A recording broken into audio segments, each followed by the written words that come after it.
بسم اللہ الرحمن الرحیم۔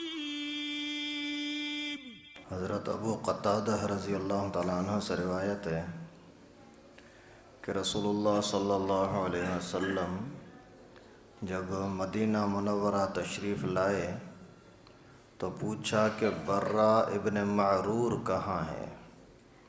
تو لوگوں نے بتایا کہ حضرت وہ فوت ہو گئے، اور فوت ہونے سے پہلے اسی نے وصیت کی تھی کہ جب میں مر جاؤں تو میرا رخ چہرہ قبلے کی طرف کر دینا۔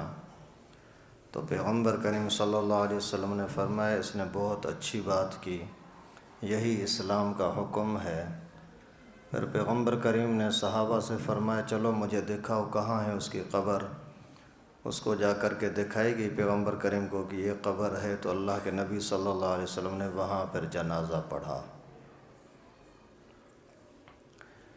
حضرت برا رضی اللہ تعالیٰ عنہ، برا ابن معرور بہت ہی دین کا جذبہ رکھنے والا صحابی تھا۔ پیغمبر کریم کے ساتھ عقبہ اولا ثانیہ کے پاس ملاقات کر کے اور مدینے آنے کی دعوت دینے والوں میں اہم ترین شخص یہی تھا حضرت برا۔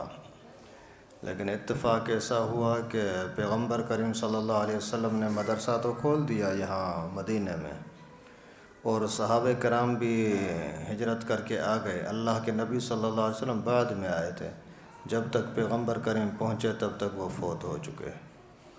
تو اللہ کے نبی صلی اللہ علیہ وسلم کو جب انہوں نے یہ بتایا کہ یہ فوت ہو گیا ہے اور اس نے یہ وصیت کی تھی کہ میرا چہرہ، میرا رخ قبلے کی طرف کرنا، تو پیغمبر کریم نے فرمایا یہی اسلام کا حکم ہے۔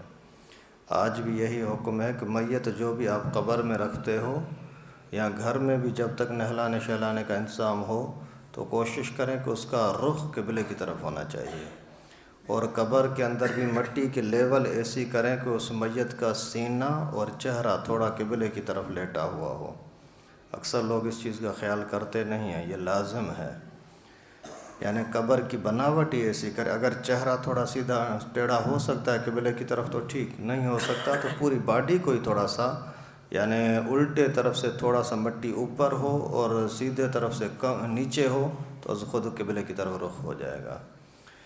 اور تیسری بات یہ بات سمجھ میں آئی کہ اللہ کے نبی صلی اللہ علیہ وسلم نے اس کے مرنے کے بعد قبر پر جا کر کے جنازے کی نماز پڑھی۔ تو اگر کوئی میت ہو جائے اور کسی وجہ سے اس کا جنازہ نہیں پڑھا گیا، پتہ نہیں تھا یا کوئی لڑائی جھگڑا اس طرح کا کوئی ماحول تھا، ایسے ہی دفنا دیا، تو 3 دن تک وہاں اجازت ہے کہ جا کر کے جنازے کی نماز پڑھیں۔ 3 دن کے بعد جنازہ پڑھنے کی اجازت نہیں ہے، بس دعائیں کرنی ہوگی۔ کافی سال پہلے کی بات ہے، ایک بندہ یہاں میرے پاس آیا مسئلہ پوچھنے کے لیے، ایسے ہی باتوں میں بات کھلی، بولا کہ بچہ فوت ہو گیا تھا، 2-3 دن کا تھا، اور اسی کو قبر میں ڈال کے آ گئے۔ میں نے بولا جنازہ نہیں پڑھا؟ بولا نہیں پڑھا۔ پھر اسی ٹائم پر میں نے اسی کو لے کر کے چلا گیا وہاں قبرستان میں، جا کر کے جنازہ پڑھ لیا اسی کا۔ تو 3 دن کے اندر اگر کسی بچے کا بے سمجھی کی وجہ سے، آدمی ہو کوئی بھی ہو، آپ نے جنازہ نہیں پڑھا تو اس کا 3 دن کے اندر قبر پر بھی جا کر کے جنازہ پڑھنا لازم ہے۔ اللہ تعالیٰ سے دعا ہے کہ ہم سب کو سنت کے مطابق سارے اعمال کرنے کی توفیق نصیب فرمائے۔ وآخر دعوانا ان الحمد للہ رب العالمین۔